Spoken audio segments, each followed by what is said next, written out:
Good evening everyone, good evening. कैसे हैं आप लोग? उम्मीद कर रहा हूँ बेहतर होंगे, अच्छे होंगे, फिट होंगे, फाइन होंगे। तो जैसा कि आपने लास्ट क्लास में देखा था कि हम लोग प्रॉफिट एंड लॉस को पढ़ रहे थे और उसको कंप्लीट भी किए और बहुत अच्छे ढंग से कंप्लीट किए। उसी तरीके से आज हम लोग नया चैप्टर पढ़ने वाले हैं। ठीक है, उस चैप्टर का नाम डिस्काउंट होगा, छूट। हेडिंग डाल लीजिएगा।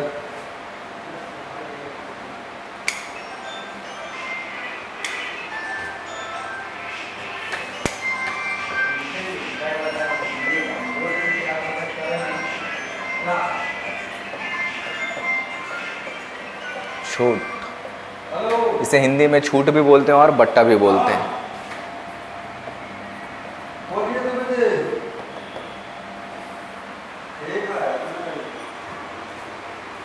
ठीक है, क्या होता है बेसिकली डिस्काउंट?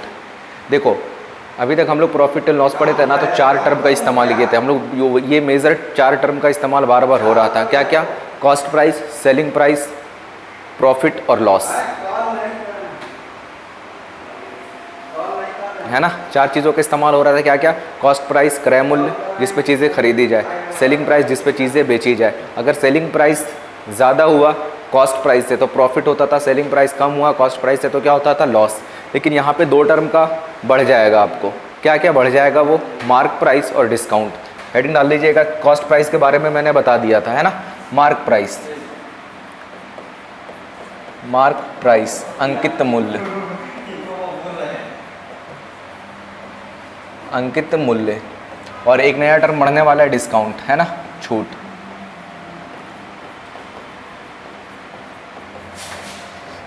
देखो, मार्क प्राइस बेसिकली क्या होता है कि कोई भी चीज़ आप खरीद करके लाए हो तो आप क्योंकि अभी के ज़माने में क्या होता है कि जैसा मान लो आपने 100 रुपये में ख़रीद के कोई भी चीज़ लाए और उस पर आपने कुछ अलग सा अपना कुछ मार्क कर दिया प्राइस। तो उस जो अलग सा मार्क करोगे, जैसे 100 रुपये में ख़रीद कर लाए आप और 50 रुपया एक्स्ट्रा मार्क कर दिया आपने, ये आपका कॉस्ट प्राइस था, आपने एक्स्ट्रा मार्क्स कर दिया 50 रुपये एक्स्ट्रा, तो ये कितना हो गया आपका? 150 रुपये। ये मार्क प्राइस हो गया, ठीक है।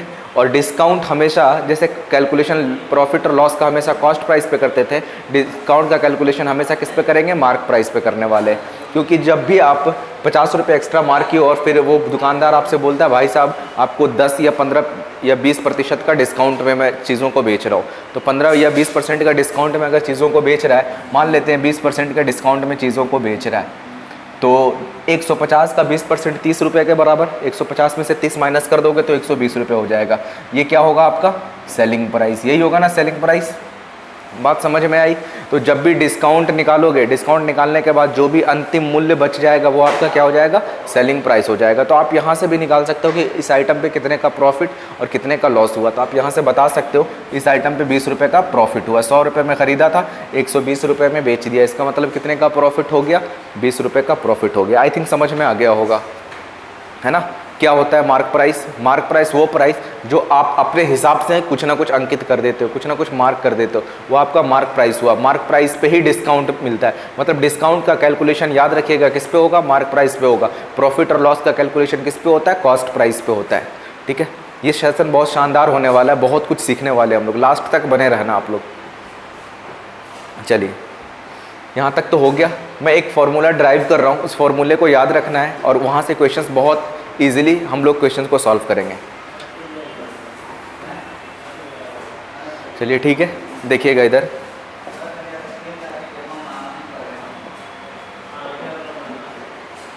मान लेते हैं देखो कैलकुलेशन CP टू SP का होता है और SP से CP का भी होता है। बात समझ में आ रही है ना? CP से SP का कैलकुलेशन, SP से CP का। मान लेते हैं प्रॉफिट परसेंट हुआ है, कुछ ना कुछ यहाँ पे प्रॉफिट परसेंट हुआ है, तो प्रॉफिट परसेंट CP से 100 रुपये का सामान था, 20% प्रॉफिट हो गया, तो वो SP हो गया अपना, है ना। और SP का कैलकुलेशन, SP और MP के बीच का कैलकुलेशन, जैसे अगर कुछ ना कुछ डिस्काउंट हुआ तो वो डिस्काउंट क्या मिलेगा? डिस्काउंट होने के बाद अभी मैंने बताया कि वो क्या हो जाता है? SP हो जाता है, ठीक है। और ऐसा ज़रूरी नहीं है कि SP से MP का भी कैलकुलेशन होता है और CP टू MP का भी कैलकुलेशन होता है। ये चारों मतलब ये 3 जो है ना आपस में कैलकुलेट किए जा सकते हैं, है ना। तो ध्यान से समझिएगा। जैसा भी मैं बोलूँ कि 100 रुपये आपके पास प्राइस था, 20% आप को प्रॉफिट हुआ तो सेलिंग प्राइस कितना हो गया, 120% हुआ या नहीं हुआ। यहाँ पे समझने की कोशिश करते हैं हम लोग। ये CP है, SP निकालते हैं हम लोग डायरेक्टली। CP का 100% तो है ही और P% का कुछ ना कुछ प्रॉफिट हुआ है, तो क्या मैं बोल सकता हूँ क्या SP यही होगा, CP into 100 plus profit percent, वो आपका क्या हो जाता है, सेलिंग प्राइस हो जाता है। इसी तरीके से अगर आपको सेलिंग प्राइस डिस्काउंट के फॉर्म में निकालना हो तो मार्क प्राइस पे मिलने वाला डिस्काउंट यानी कि 100% माइनस डिस्काउंट परसेंट, ये क्या हो जाएगा आपका, ये भी सेलिंग प्राइस होगा। क्योंकि आपको मैंने बताया था कि 100 रुपये का सामान था, 50 रुपये ज़्यादा अंकित किया तो 150 रुपये हो गया, 20% का डिस्काउंट दे दिया यानी कि 30 रुपये का डिस्काउंट दे दिया तो 120 रुपये में बेच दिया, वही तो सेलिंग प्राइस हुआ ना। क्योंकि यहाँ से आपने 100D के जगह पे क्या रख देना है, 20%। ओके, तो आप एक चीज़ गौर करो, यहाँ पे 100, यहाँ पे SP है, यहाँ पे SP है। जब ये दोनों आपस में बराबर है तो मैं बोल सकता हूँ क्या कि ये वाला और ये वाला टर्म आपस में क्या हो जाएगा, बराबर हो जाएगा। ठीक है, तो ऐसे लिख सकता हूँ मैं CP 100% plus profit percent is equal to MP 100% minus का डिस्काउंट परसेंट, 100% माइनस का डिस्काउंट परसेंट। तो क्या करना आपको, CP अपॉन MP को नीचे ले आते हैं, यहाँ पे बच जाएगा 100% माइनस डिस्काउंट परसेंट और यहाँ पे आ जाएगा ये 100% प्लस का प्रॉफिट परसेंट। तो ये एक रेशियो हो गया, आपको बेसिकली रेशियो याद रखना है, CP टू MP के बीच का रेशियो होगा 100% माइनस डिस्काउंट परसेंट। ये देखो CP हो गया ये 100% माइनस का डिस्काउंट परसेंट, 100% माइनस का डिस्काउंट परसेंट और MP हो गया 100% प्लस प्रॉफिट परसेंट। तो आप इसको इस टर्म पे भी लिख सकते हो, CP टू MP, CP के नीचे जस्ट 100% माइनस का डिस्काउंट परसेंट और यहाँ पे 100% sorry MP 100% plus profit percent. तो ये ध्यान रखिएगा, आपको मैंने ये भी चीज़ बताया था, जब भी चीज़ें बराबर हो जाए तो रिवर्स करने से रेशियो मिलता है, उसी टर्म का इस्तेमाल है। देखो आपको पता है CP के बाद प्रॉफिट का कैलकुलेशन होता है, MP के पास डिस्काउंट का कैलकुलेशन होता है, ये चीज़ें आपस में कैलकुलेट होते हैं, वो बराबर होते हैं। तो रिवर्स कर दिया मैंने, तो डिस्काउंट कैलकुलेशन CP पे आ गया, MP पे प्रॉफिट परसेंट का कैलकुलेशन आ गया। तो आपको इस फॉर्मूले का बेसिकली ध्यान रखना है आपको, है ना। चलिए नोट कर लीजिए इतना, और इसी पे बहुत सारे क्वेश्चंस बनेंगे अभी हम लोगों के। मैं बिल्कुल बेसिक एकदम बिल्कुल ज़ीरो लेवल से मैं स्टार्ट करने वाला हूँ। इनफैक्ट मान लो आपको कुछ नहीं आता है, ये आप फर्स्ट क्लास देख रहे हो, इस तरीके से हम लोग सीखने वाले हैं।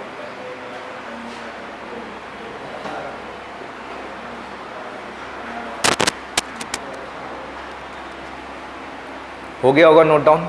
चलो अब डायरेक्टली आते हैं क्वेश्चन से, किस टाइप का सवाल पूछा गया आपके एग्जाम में।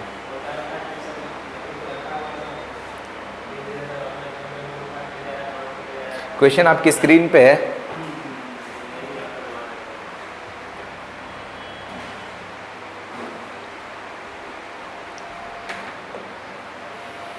Mark price of a shirt is 1200 rupees. देखो कोई भी चीज़ अभी जब मार्क प्राइस गिवन है ना तो उसको 100% मान लेंगे। जैसे वहाँ पे कॉस्ट प्राइस गिवन होता था तो कॉस्ट प्राइस 100% मानते थे, यहाँ पे मार्क प्राइस को 100% मान लेंगे। Mark price of a shirt is 1200 rupees, mark price given है, मार्क प्राइस 100%। ओके, 100% किसके बराबर दे रखा है, 1200 रुपये के बराबर। Mark price of a shirt is 1200 rupees. आपको स्टेटमेंट बोल रहा, a trader sold it at 15% discount. एक ट्रेडर है, एक विक्रेता, उसे 15% डिस्काउंट पे बेच देता है, तो बेचने के बाद वो सेलिंग प्राइस क्या है वो आपसे पूछ रखा है ना। 15% डिस्काउंट के साथ बेच देता है, मतलब 100 का सामान था, 15 का डिस्काउंट दिया तो दिया कितने में, 85 में दिया। ये आपका सेलिंग प्राइस आ जाएगा 85%। तो नहीं निकाल सकते क्या, 100 की वैल्यू 1200, तो 1200 बटे 100 गुने 85। बहुत ही सिंपल है, 2 0 से 2 0, 12 पचे 60, 0 6, 12 अट्ठे 72 और 6, 12 अट्ठे 96 और 6 102, यानी कि 1020 रुपये आपका क्या आ गया, सेलिंग प्राइस। ठीक है, बहुत ही सिंपल है। आप इसे ओरली भी कर सकते हो, बहुत ही 100% 1200 रुपये के बराबर, 15% का डिस्काउंट, 15% आप यहाँ से भी निकाल सकते हो। 1200 है ना, इसका 15% किसके बराबर होगा, 15 गुने 12 180 रुपये के बराबर। कम कर दो 180 रुपये तो 1020 रुपये आ जाएगा। लेकिन आप ना फॉर्मूला मेथड से, मतलब ये वाला मान लो गलती से भूल सकते हो कि कब का कैलकुलेशन किस पे हो जाता है, तो बेसिक अप्रोच याद रखिएगा। मार्क प्राइस 100% होगा, 15% का डिस्काउंट दिया, वो 85% हो गया आपका सेलिंग प्राइस। आपसे बेसिकली सेलिंग प्राइस ही पूछ रखा है ना।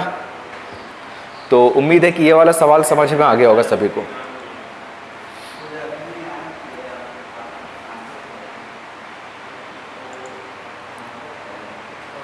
चलिए बढ़ते हैं अगले सवाल की तरफ।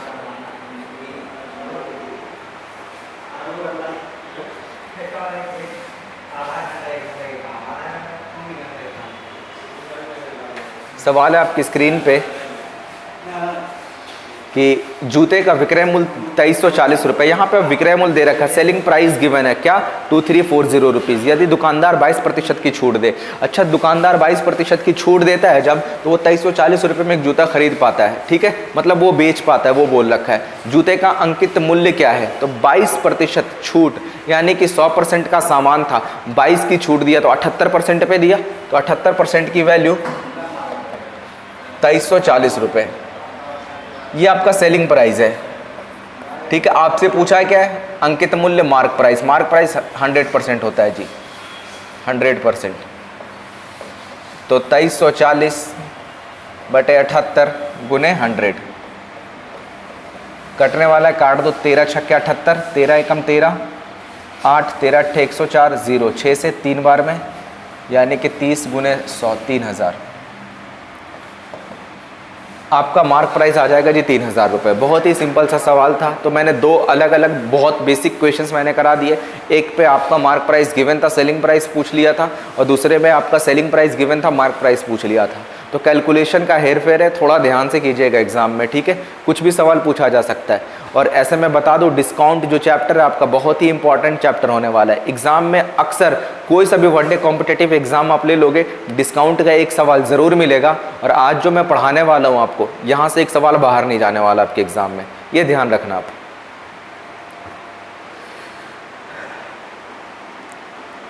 ठीक है ना, चल बढ़ते हम लोग अगले सवाल की तरफ। नेक्स्ट क्वेश्चन है,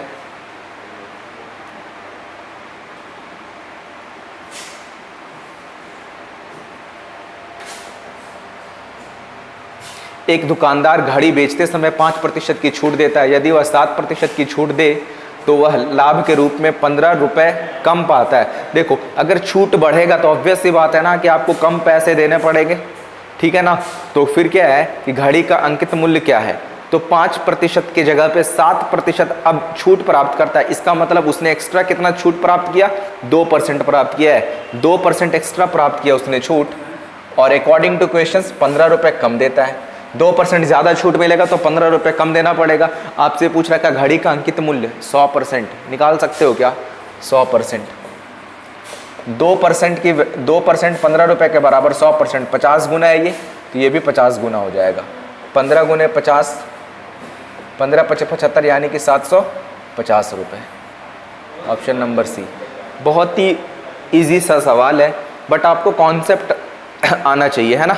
सवाल देख के घबराना नहीं है कि अच्छा 5% पहले डिस्काउंट मिला, फिर 7% का डिस्काउंट मिल रहा है, तो आप ये बता सकते हो कि 2% का एक्स्ट्रा डिस्काउंट मिला है, तो 2% का एक्स्ट्रा डिस्काउंट मिलने की वजह से उसे कैसे पैसे कितने पे करने पड़ रहे हैं, 15 रुपये कम पे करने पड़ रहे हैं। तो 2% की वैल्यू 15 रुपये के बराबर 100% की वैल्यू आपसे पूछा गया है, आप निकाल सकते हो,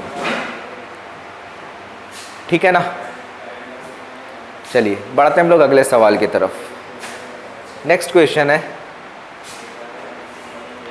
देखो अपने पास इतना ज़्यादा टाइम नहीं है ना कि आप अगर सोच लो कि सर बातें कर लो या फिर कुछ और, तो ऐसा बिल्कुल टाइम नहीं है। नंबर ऑफ़ क्वेश्चन ज़्यादा से ज़्यादा करवा लेना है जेएसएससी के एग्ज़ाम तक, उसके बाद हम लोग बहुत अच्छे से धीरे धीरे आराम आराम से पढ़ने वाले चीज़ों को।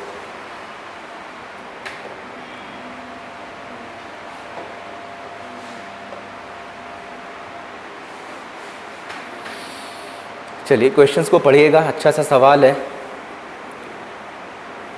एक व्यापारी है, अपने सामान को क्रय मूल्य से 10% अधिक अंकित करता है। देखो एक व्यापारी है जो कि कॉस्ट प्राइस से 10% मोर क्या करता है, अंकित ज़्यादा कर देता है ना, अपना जो भी कॉस्ट प्राइस उसका रहा होगा 10% ज़्यादा मार्क करता है। फिर उसके बाद बोलता है यदि वह अपने ग्राहक को अंकित मूल्य पर 10% की छूट देता है, अपना जो भी ग्राहक होगा उससे उसी अंकित मूल्य पर 10% की छूट दे देता है, तो उससे होने वाले लाभ या हानि का प्रतिशत क्या है, ये पूछ रखा है आपसे। तो आप ओरली बना सकते हो अगर आपको कॉन्सेप्ट आता है। तो मान लेते हैं आपके पास 100 रुपये है कॉस्ट प्राइस, कितना है कॉस्ट प्राइस 100 रुपये, ये आपका क्या है, कॉस्ट प्राइस। वो क्या करता है, 10% ज़्यादा मार्क कर देता है, 10% मोर मार्क करता है, तो ये कितना हो जाएगा, 110% अपना मार्क प्राइस। ठीक है ना, मार्क प्राइस 110% हो गया जी। फिर बोलता है ना कि ग्राहक को अंकित मूल्य पर जो भी मार्क प्राइस रहा होगा उस पर 10% का छूट दे देता है। 110 का 10% किसके बराबर हो जाएगा, 110 का 10%, 110 का 10% 11 रुपये के बराबर। 110 में से 11 माइनस करोगे तो 99 रुपये आ जाएगा। ये आपका क्या आ जाएगा, सेलिंग प्राइस। तो बेसिकली हम लोगों को CP SP MP मिल गया ना तो सारा काम हो जाएगा। दुनिया की कोई भी चीज़ यहाँ से पूछ ली जाए, प्रॉफिट लॉस डिस्काउंट या फिर profit percent loss percent discount percent, profit amount loss amount discount amount, कुछ भी पूछा जा सकता है आपसे, तो सब फाइंड कर सकते हैं हम लोग यहाँ से, है ना। तो 100 रुपये आपका कॉस्ट प्राइस था, 99 रुपये आपका सेलिंग प्राइस आ गया, तो क्या हुआ, आपको लॉस हुआ है ना। कितने का लॉस हुआ है, 1% का लॉस हुआ है। यही तो पूछा है आपसे, कितने का लॉस हुआ है जी, 1% का लॉस हुआ है, तो लॉस 1% का। ठीक है, ये वाला साइन बताएगा आपको कि लॉस हुआ है, ऊपर वाला साइन बताएगा आपको प्रॉफिट हुआ है।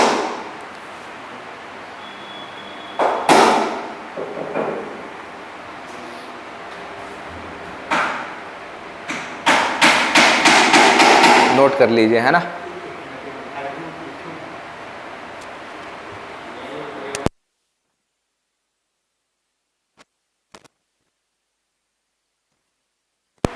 चलिए ठीक है, बढ़ते हैं हम लोग अगले सवाल की तरफ। नेक्स्ट क्वेश्चन है,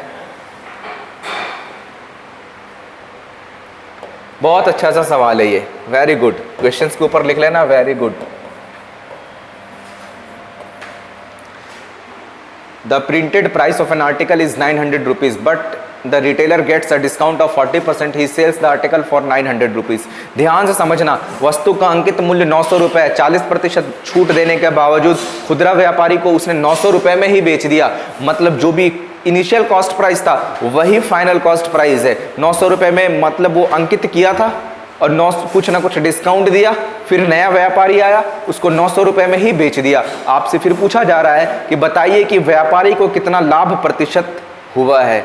जब उतने में ही बेच देगा तो लाभ तो होगा ना, कितना लाभ होगा ये आपसे पूछ रखा है। अगर आपको कॉन्सेप्ट आता रहा होगा, जो कि मैंने परसेंटेज में कराया एक concept, A into B is equal to C, A B concept है ना, A into B is equal to C, where C is constant, C constant. मतलब 900 रुपये था, 900 रुपये रह गया, मतलब सी पे कोई इंपैक्ट नहीं पड़ रहा है। इसका मतलब ए को आपने जितना बढ़ाया बी को आप ए के कंपैरिजन में घटाओगे। याद करो वो वाला स्टेटमेंट जो कि मैंने बताया था, यदि राम किया है श्याम किया है से 25% ज्यादा है तो क्या श्याम किया है राम किया है से 25% कम होगा क्या, नहीं ना, तो 20% कम होगा। तो 25 और 20 का कॉम्बिनेशन इसी तरीके से क्यों होगा, वो वाली चीज ए और बी है ना, ये जितना बढ़ेगा उतना ही के हिसाब से ए के अकॉर्डिंग बी को कैलकुलेट किया जाएगा। ओके, ध्यान है ना वो वाला स्टेटमेंट। मैं बता देता हूं, यदि राम किया है श्याम किया से 25 ज्यादा तो 125 हो गया जी, तो कितना बढ़ गया है, 25% ज्यादा है तो बढ़ कितना गया 25, लेकिन 125 पे गुने 100, 25 बचे 5 से 20 बार में, तो 20% क्या करना पड़ेगा आपको, ये बढ़ा हुआ है तो ये घटाना पड़ेगा। ठीक है ना, तो बिल्कुल सेम सा स्टेटमेंट। अगर आपको उस तरीके से बनाना आता है ना तो सवाल को ओरली बना सकते हो। अच्छा 40% का डिस्काउंट मिला, 100 का सामान था, 40 का डिस्काउंट मिला, यानी कि हो कितना गया, ये 60 हो गया, लेकिन कितने पे बढ़ाना पड़ेगा, इसी फाइनल अमाउंट पे बढ़ाना पड़ेगा, 40 गुने 100। तो ये डिस्काउंट मिला तो ये प्रॉफिट होगा, 20 दूना 40, 20 तिया 60। अच्छा 200/3, 66.2/3%, ये प्रॉफिट हो जाएगा जी अपना, option number C, 66 whole 2/3%। Exam में पूछा गया सवाल है और बहुत ही शानदार सा सवाल है ये।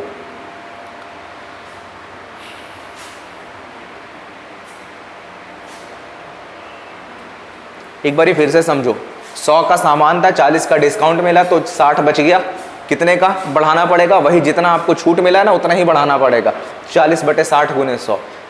ठीक है, तो क्यों हम लोग इस तरीके का कैलकुलेशन किए, क्योंकि 900 रुपये यहाँ पे भी था, 900 रुपये यहाँ पे भी था, जो फाइनल था ना रुपीज वो बराबर था।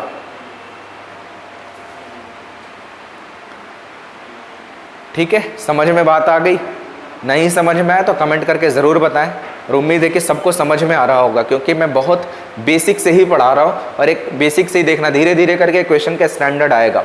लास्ट तक वीडियो को ज़रूर देखना, ठीक है। अगर ये वीडियो आपने लास्ट तक देख लिया ना तो डिस्काउंट का सवाल बाहर नहीं जाने वाला आपके जेएसएससी के एग्जाम में खास करके। चलो बढ़ते हम लोग अगले सवाल की तरफ। नेक्स्ट क्वेश्चन होगा आपकी स्क्रीन पे। एक दुकानदार अपने सामान पर क्रय मूल्य से 20% अधिक अंकित करता है परंतु नकद भुगतान पर 30% की छूट दे देता है।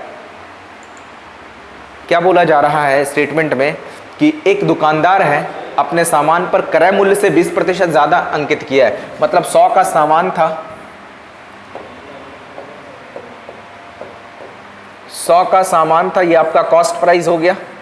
कितना ज्यादा अंकित किया है? 20% ज्यादा, ये आपका 120 हो गया जी। क्या? Mark price. फिर बोलता है ना कि वो नगद भुगतान पर 30% का डिस्काउंट भी दे देता है, 30% का डिस्काउंट दे दिया। तो 120 का 30% 36 रुपए, 20 कम और 16 कम 84 रुपए। 36 माइनस कर देना तो 84 बच जाएगा। तो कितने का नुकसान हो गया उसे बताओ? 100 का सामान था, सेलिंग प्राइस 84 हो गया, यानी कि 16% का क्या हो गया आपको? नुकसान, हानि, 16% का लॉस। ये पूछ रखा है। दुकानदार अपने सामान पर क्रय मूल्य से 20% ज़्यादा अंकित किया तो 120, 30% का डिस्काउंट दिया तो 84, कॉस्ट प्राइस 100, सेलिंग प्राइस 84, यानी कि आपका डिस्काउंट यहाँ से समझ में आ गया कि 16% का डिस्काउंट हुआ है। चलो समझ में आ रहा है ना सभी को? लिखिएगा। नेक्स्ट क्वेश्चन है,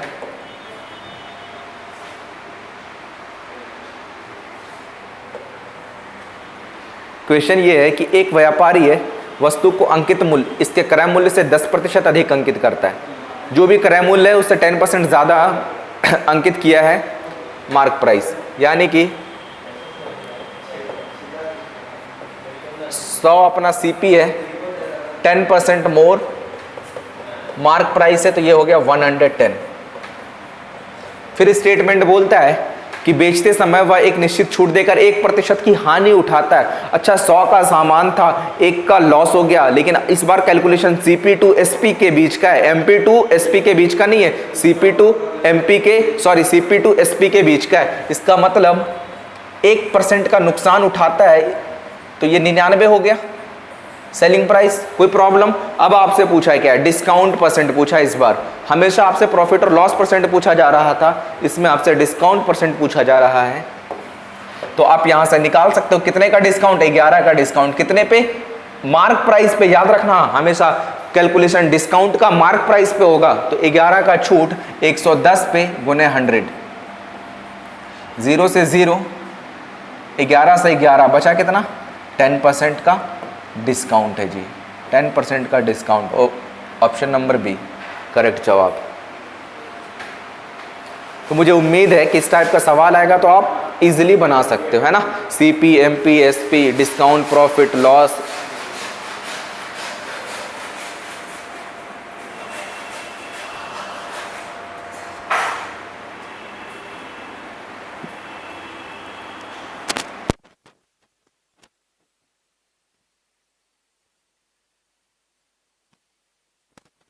नोट कर लीजिए।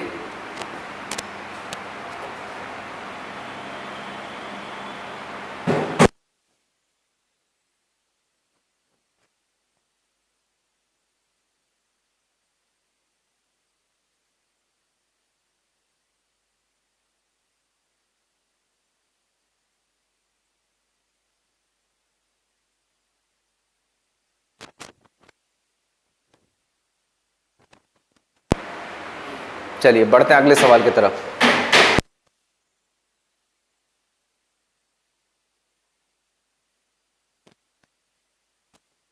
अब ये बोल सकते हो ये वैरायटी 2 का क्वेश्चन है।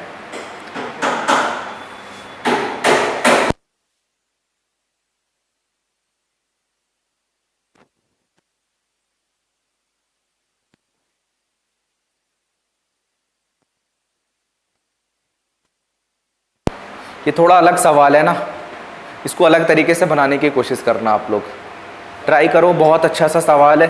हाँ, और ये वाला सवाल ना प्रीवियस ईयर में कई बार पूछा गया इस टाइप का क्वेश्चन। तो देखो ध्यान से, बोला क्या जा रहा है? ए trader after allowing 30% discount earn 5% profit. देखो 30% का छूट देने के बाद वह 5% का लाभ। सर हो गया, 1 मिनट रुक जा, थोड़ा सा डिस्टर्ब हो रहा है।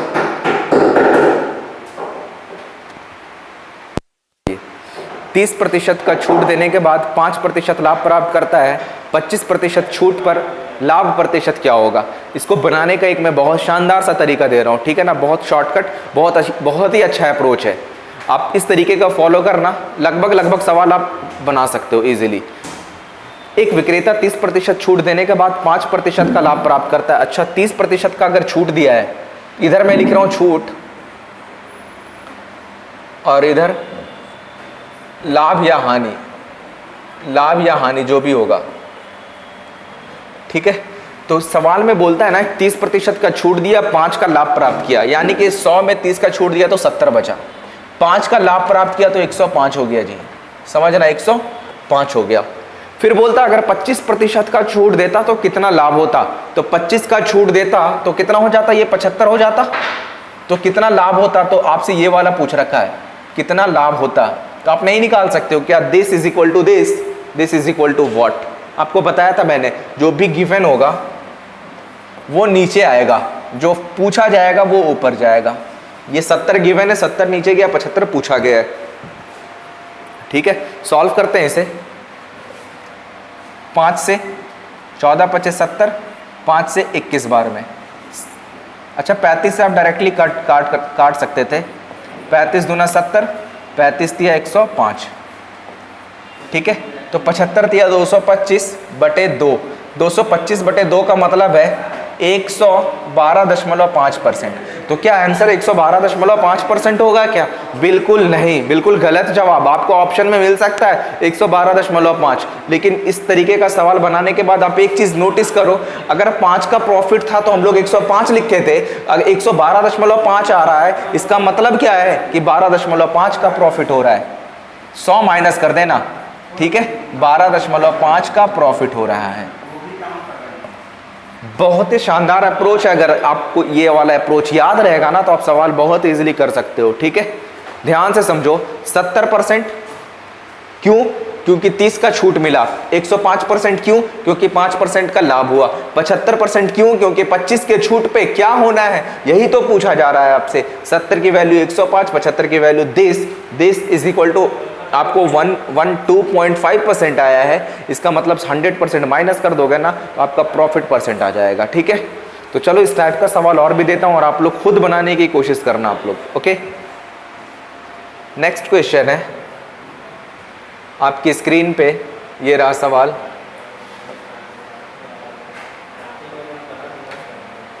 कि एक विक्रेता है जो कि 5% छूट देने के बाद 33% का लाभ प्राप्त करता है। अच्छा, 5 की छूट दिया तो दिया कितने पे? 95 पे। और 33 का लाभ प्राप्त किया तो 133। फिर बोलता अगर 15 की छूट देता तो 85 पे देता। फिर क्या होना है? 133 बटे 95 गुने 85। काट दो अगर कट रहा है तो। 19 पचे 95, 19 सत्ते 5 से ये 17 बार में, 17 सत्ते 119। 119 का मतलब है कि 19% का क्या हुआ है? प्रॉफिट। 19% का क्या हुआ है? प्रॉफिट, ठीक है। बहुत ही सिंपल है, लेकिन आपको अप्रोच आना चाहिए, ओके।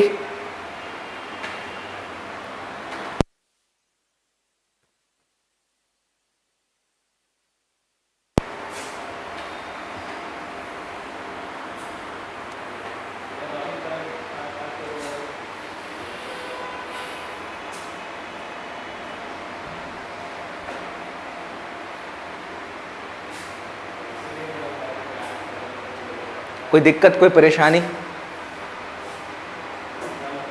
अगर है भी तो हमें मत सुनाना, क्योंकि सॉल्व करो आप लोग खुद से ढंग से। एक बारी अप्रोच आप देख लो, सब कुछ समझ में आ जाएगा। नेक्स्ट क्वेश्चन है,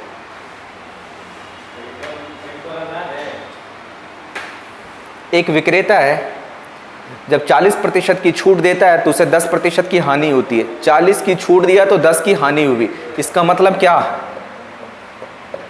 40 की छूट दिया तो 60, 10 की हानि हुई तो 10 की हानि हुई है तो 90। देखो हानि होगा तो 90 लिखेंगे, क्या ही फर्क पड़ता है, प्रॉफिट होता तो प्रॉफिट लिखते। फिर बोलता है 5% लाभ प्राप्त करने के लिए छूट दी जाने वाली छूट। इस बारी कैलकुलेशन किधर हो रहा है, डिस्काउंट पे, इधर डिस्काउंट पे कैलकुलेशन हो रहा है, समझना। हाँ, और इधर है प्रॉफिट और लॉस परसेंट। तो कैलकुलेशन किधर है, 60 की वैल्यू 90। पहले अक्सर कैसा लिखते थे हम लोग कि यहां पे बोल रहा था स्टेटमेंट कि पहले 40 का छूट दिया, 10 का लॉस हुआ, फिर 30 का छूट देता तो क्या होता, तो कैलकुलेशन ऐसे करने वाले थे। लेकिन इस बारी दिया हुआ है 40 की छूट तो 60, 10 का हानि तो 90। फिर बोलता है 5% का प्रॉफिट कमाने के लिए कितनी छूट मिलेगी। इसका मतलब 5% प्रॉफिट कमाने के लिए 105% पे दी जाने वाली छूट क्या है, ये वाला चीज पूछा गया। तो निकाल दो ना, 60 तो गिवन है, 90 नीचे आ गया, 105, ठीक है ना। काट दो इसे, 0 से 0, 3 से 3 बार में, 3 से 2 बार में, 3 से ये 35 बार में, 35 दूना 70, 70% आ गया। क्या इसका मतलब डिस्काउंट 70% का है क्या? बिल्कुल गलत जवाब। डिस्काउंट नहीं, 100 में से कम करना पड़ेगा हम लोगों को। कितना कम? 30 कम करना पड़ेगा। तो 100 में से 70 कम करना पड़ेगा तो डिस्काउंट आएगा। तो 100% माइनस 70% यानी कि डिस्काउंट 30%, डिस्काउंट का 30%। ध्यान से बनाना सवाल को, ओके, क्योंकि कुछ भी पूछा जा सकता है ना कि इस बारी ये दोनों दिया हुआ है, अब ये और ये वाला जो डिस्काउंट आता था ना, ये वाला पूछ रखा है। कभी कभी 2 डिस्काउंट देगा आपसे, एक प्रॉफिट या लॉस देगा, दूसरा प्रॉफिट और लॉस पूछ सकता है, या फिर कभी कभी 2 प्रॉफिट और लॉस दे देगा, एक डिस्काउंट देगा, दूसरा चीज पूछ लिया जा सकता है। इसका मतलब क्या है, समझने की कोशिश करना। ये दोनों देगा और ये दिया तो ये पूछेगा, और ये दिया तो ये पूछेगा, बस ध्यान रखना आप लोग। चलो नेक्स्ट क्वेश्चन है,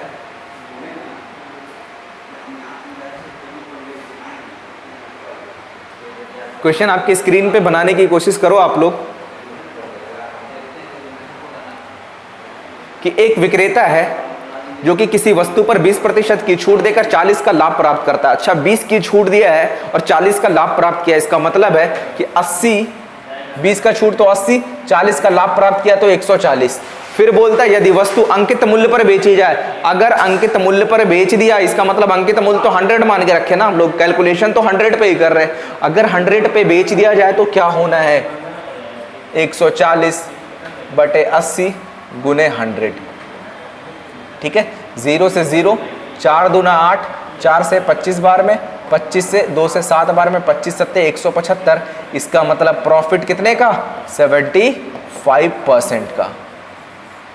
75% का क्या होगा प्रॉफिट।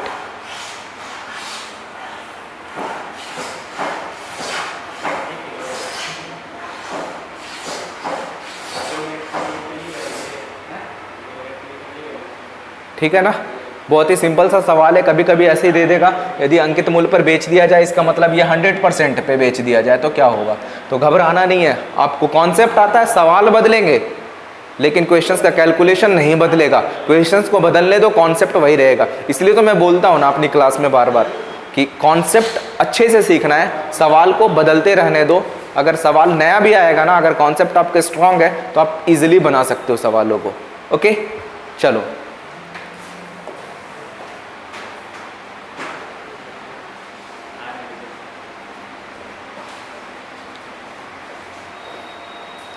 समझ में आ रहा है या ऊपर ऊपर जा रहा है?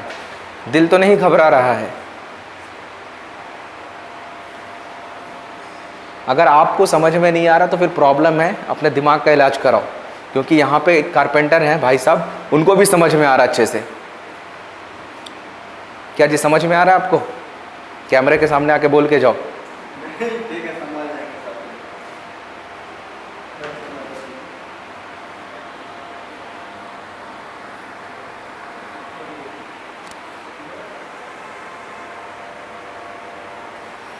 देखो सवाल में क्या बोला जा रहा है, एक विक्रेता है 15% की छूट देकर 36% की लाभ प्राप्त करता है। इसका मतलब क्या है, 15 की छूट दिया है तो 115 हो गया, सॉरी 15 की छूट दिया तो 85 हो गया, 36 का लाभ प्राप्त किया तो 136% हो गया। कोई प्रॉब्लम? यदि छूट नहीं देता, इसका मतलब क्या, 0, 100 था, 100 पे बेच देता, यानी कि 100 अंकित मूल्य, छूट नहीं देता तो 100% होता। तो 136/85 गुने 100, 17×85, 17×8 5 से 20 बार में, 20×8 160। इसका मतलब प्रॉफिट कितने का हो जाता? 60% का प्रॉफिट हो जाता। 60% का क्या हो जाता? प्रॉफिट। बहुत ही सिंपल सा सवाल है।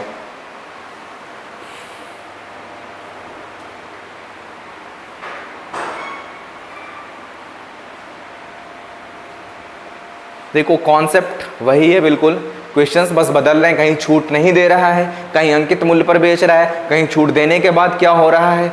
ठीक है, तो मुझे उम्मीद है कि जितना मैंने क्वेश्चंस करा दिया 4-5 सवाल, अगर आप उसको ढंग से देख लोगे या फिर ढंग से आप उस चीज़ को लिख लोगे तो आपका एग्ज़ाम में इससे बाहर तो नहीं आने वाला, और फिर बहुत ईजिली आप कर सकते हो इसको। चलिए बढ़ते हैं हम लोग नए क्वेश्चंस की तरफ।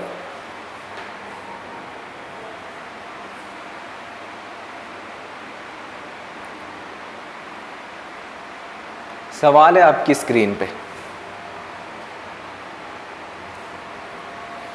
कि एक विक्रेता है 20% और 25% की 2 क्रमबद्ध छूट देता है, मतलब सक्सेसिव डिस्काउंट देता है।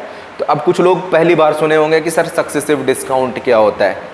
तो पहले तो आपको सक्सेसिव डिस्काउंट का मेरा वीडियोस देख लेना है। परसेंटेज में मैंने एक पार्ट में सक्सेसिव का केस कराया है, तो बिल्कुल सेम क्वेश्चन सेम कॉन्सेप्ट पे मैंने कराया हुआ है, तो आपको उस वीडियोस को देख लेना। लेकिन कॉन्सेप्ट नहीं बदलेगा, सवाल बस बदल रहे हैं, नए नए तरीके के आ रहे हैं। एक विक्रेता है जो कि 20% और 25% का 2 क्रमबद्ध छूट देता है और 50 का लाभ कमाता है। यदि क्रमबद्ध छूट 30 और 40 का देता तो लाभ अथवा हानि प्रतिशत क्या होना था, वही तो पूछा जा रहा है आपसे। तो देखो तरीका मैं बता रहा हूँ, क्वेश्चंस में कुछ भी हो बिल्कुल वही सवाल है। अगर विक्रेता 20% की छूट देता है, इसका मतलब 80 पे देता, और अगर 25 की छूट देता है इसका मतलब 75 पे देता। तो ये सक्सेसिव का केस होता है, मल्टीप्लाई हो जाता है चीज़ें, है ना। फिर अगर प्रॉफिट कमा रहा है तो 150 प्रॉफिट, यदि 30% और 40% का 2 क्रमबद्ध छूट देता, 30% का छूट देता इसका मतलब 70, 40 की छूट देता इसका मतलब 60 पे क्या होना था। तो बिल्कुल सेम है, 150 गिवन वाला नीचे और जो पूछा गया है वो ऊपर। काट दो जी, 75 दूना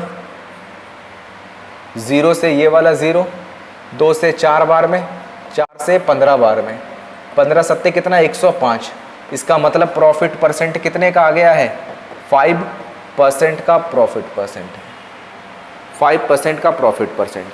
देखो घबराना नहीं है, सवाल थोड़ा सा डिफिकल्ट था, बट हम लोग का जो कॉन्सेप्ट था उसी कॉन्सेप्ट में मैंने बना दिया सवालों को।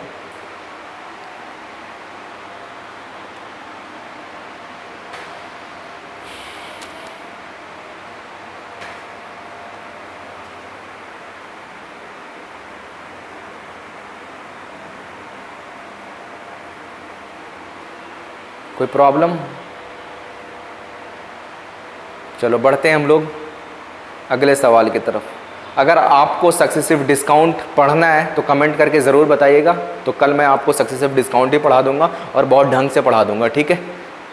अगर आपको सक्सेसिव डिस्काउंट का केस पढ़ना है तो कुछ नए सवालों के साथ कमेंट करके बता देना, नहीं तो फिर मैं एज यूजुअल आपको मैंने परसेंटेज में पढ़ा रखा है, वो वीडियोज़ भी देख लेना, वहाँ से भी समझ में आ जाएगा आपको। चलिए बढ़ते हैं हम लोग अगले सवाल की तरफ।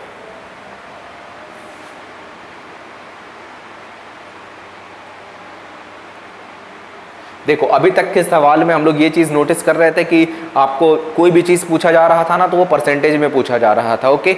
अब यहाँ पे परसेंटेज में ना पूछ करके वैल्यू में पूछा जाएगा, तो स्टेटमेंट बिल्कुल सेम है, उसी तरीके का होगा, लेकिन यहाँ पे वैल्यू में पूछी जाएगी, ठीक है। तो बताने की कोशिश करना आप लोग कि a trader bot an article for 2200 rupees. एक विक्रेता है जो कि 2200 रुपये में कोई भी वस्तु खरीदता है। If mark price is 40% more than the cost price, जो भी कॉस्ट प्राइस आपको रखना है उससे 40% क्या हो गया ज़्यादा, क्या मार्क प्राइस, ओके। फिर there is a 10% discount on selling price, फिर उस पर डिस्काउंट मिल रहा है 10% का।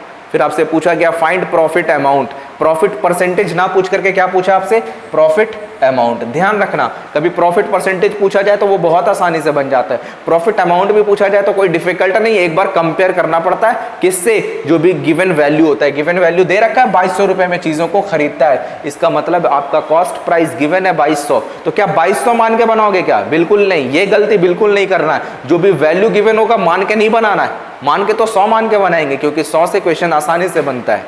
ओके, चलिए मान लेते हैं CP 100। फिर स्टेटमेंट बोलता है कि अंकित मूल्य 40% ज्यादा है, 40% is more than the cost price, यानी कि ये 140% हो गया आपका मार्क प्राइस। फिर बोलता है कि वो 10% का डिस्काउंट देता है ना, किस पे? मार्क प्राइस पे डिस्काउंट मिलेगा 10% का, 10% का डिस्काउंट मिल गया तो 140 का 10% 14 के बराबर, 140 में से 14 घटाओगे तो 126, तो ये आपका क्या हो गया? Selling price. अब आपसे क्या पूछा है? पूछा है आपसे प्रॉफिट अमाउंट, तो प्रॉफिट अमाउंट पूछा है ना आपसे, कितने का प्रॉफिट हो रहा है? 26 का प्रॉफिट हो रहा है, लेकिन कंपेयर तो करो, 100 की वैल्यू 2200 क्वेश्चंस में दे रखा, क्योंकि खरीदता है, तो 1 की वैल्यू 22, 26 गुना 22 तो पूछ रखा आपसे, ठीक है। तो 22 छक्के 132, 2 13, 22 गुना 44 और 13 57, 572 रुपए प्रॉफिट अमाउंट, 572 रुपए। डिस्काउंट अमाउंट पूछा जाता तो 14 की वैल्यू निकाल लेते। बहुत ही आसान सा सवाल था, बहुत ही इजी क्वेश्चन था।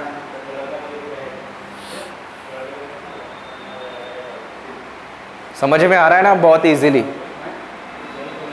चलो बढ़ते हम लोग अगले सवाल की तरफ।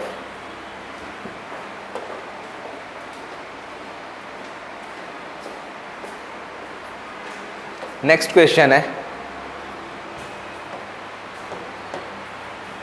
आपकी स्क्रीन पे बनाइएगा।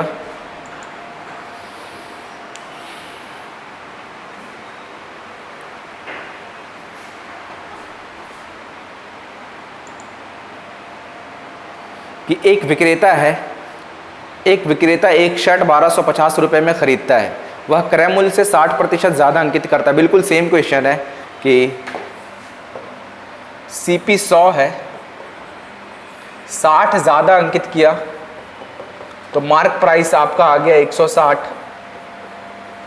फिर स्टेटमेंट में है कि 20% का छूट दिया तो 20% का डिस्काउंट दिया इस बार, तो 16 दूना 32, 32 का डिस्काउंट तो 128, ये आपका सेलिंग प्राइस हो गया। फिर बोलता है ना कि लाभ राशि ज्ञात करें, लाभ कितने का हो रहा है? 28 यूनिट का प्रॉफिट हो रहा है, 28 यूनिट का प्रॉफिट हो रहा है, लेकिन आपका कॉस्ट प्राइस दिया है तो कंपेयर करना पड़ेगा। तो 100 की वैल्यू 1250, 1 की वैल्यू 12.5, 1 की वैल्यू 12.5, तो 28 को 12.5 से गुना कर दो, ठीक है। तो मल्टीप्लाई कर देना, 125 को 28 से कर दो, 8 5 40, 4 8 दूना 16, 4 20, 8 एकम 8 और 2 10, 5 दूना 10, 2 दूनी 4 1 5, 2 1 कम 2, यानी कि आ गया 0 0 5 2 1 3, 350 रुपये। बहुत ही सिंपल है, ठीक है।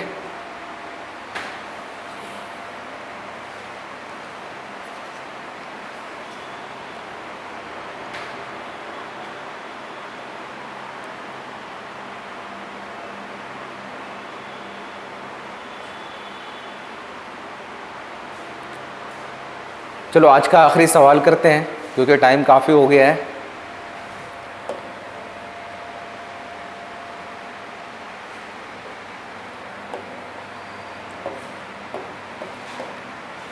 सवाल को पढ़िएगा। एक विक्रेता 10% छूट देने के बाद वस्तु को 1800 रुपये में बेचता है। इस बारी क्या दे रखा है मालूम? सेलिंग प्राइस दे रखा है। पढ़ना स्टेटमेंट ध्यान से। सेलिंग प्राइस दे रखा है 1800 रुपये। यदि अंकित मूल्य क्रय मूल्य से 60% ज़्यादा है तो लाभ की राशि ज्ञात करें। वही सवाल है बिल्कुल, CP SP MP, ठीक है। ये 100 है, 60% ज़्यादा है तो MP हो गया जी 160। फिर बोला है कि 10% का छूट दिया तो 16 का छूट यानी कि 144। अब पता चल गया 100 था CP, 144 SP, 160 MP। अब क्वेश्चंस में दे रखा है कि आपसे प्रॉफिट पूछा है ना, 44 की वैल्यू पूछा है, 44 की वैल्यू क्वेश्चंस में तो दिया हुआ है कि 144 की वैल्यू क्योंकि सेलिंग प्राइस है ये 1800 रुपये। आपसे पूछा है 44 की वैल्यू, तो 1800 बटे 144 गुने 44, ठीक है। 18 से काट देते हैं, 18 अट्ठे 4 दूना 8, 25 बार में, 2 से 22 बार में, 22 बचे 110, 0 22 दूना 44 और 10 1155 है ना, 550 रुपये। आसान सा सवाल था बिल्कुल। उम्मीद है कि पूरा का पूरा डिस्काउंट आपको समझ में आया होगा। तो बस यही चीज़ था कि डिस्काउंट में मैंने ये बताया कि इसमें 2 चीज़ें बस ऐड हो जाती है, मार्क प्राइस और डिस्काउंट। मार्क प्राइस वो प्राइस जो कि चीज़ें आप ख़रीद के लाते हो और उस पर मिलने वाला जो भी अंकित ज़्यादा मोर देन कॉस्ट प्राइस जो भी आप उस पर मार्क कर देते हो वो आपका मार्क प्राइस हो जाता है, और उस पर जो भी कैलकुलेशन होता है वो डिस्काउंट होता है। कैलकुलेशन होने के बाद जो भी फाइनल बच जाता है वो आपका सेलिंग प्राइस होता है, ठीक है। तो कल मिलते हैं हम लोग इसी चैप्टर डिस्काउंट के साथ, और कल हम लोग करने वाले हैं डिस्काउंट। एक तो इस फॉर्म में डिस्काउंट होता है कि 20% 30% बोल देता है, और एक दूसरा डिस्काउंट होता है जी buy 1 get 1 free, buy 2 get 2 free, मतलब 2 खरीदने पे 3 फ्री, 4 खरीदने पे 2 फ्री। इस टाइप का डिस्काउंट हम लोग कल देखने वाले हैं। और अगर आपको सक्सेसिव डिस्काउंट पढ़ना है तो कमेंट बॉक्स में कमेंट करके ज़रूर बताइएगा कि क्या मैं सक्सेसिव डिस्काउंट पढ़ा दूँ या फिर रहने दूँ, ठीक है। चलो आज का सेशन यहीं पर करते हैं समाप्त, मिलते हैं हम लोग अगली क्लास में। आज के लिए इतना ही। Thank you so much, thank you everyone.